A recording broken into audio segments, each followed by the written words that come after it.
जय श्री कृष्णा। ब्रजधाम की जय। वह और की आशा करे ना करे, जिसे आश्रय श्री हरि नाम का है। डंडी स्वामी हरे कृष्णानंद सरस्वती जी का ये पद है। श्री हरे कृष्ण जी कहते हैं कि वह और की आशा क्या करे, जिसे आश्रय श्री हरि के नाम का है। और व्यक्ति नित्य ही गोकुल धाम का वासी है, उसे स्वर्ग से क्या प्रयोजन।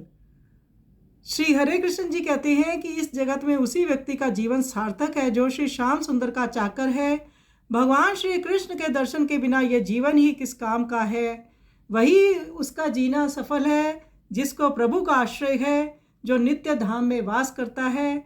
फिर उसे स्वर्ग से क्या लेना देना, उसके तो भीतर ही स्वर्ग है, उसका धाम में ही वास है। तो आइए सुंदर पद का हम श्रवण करें।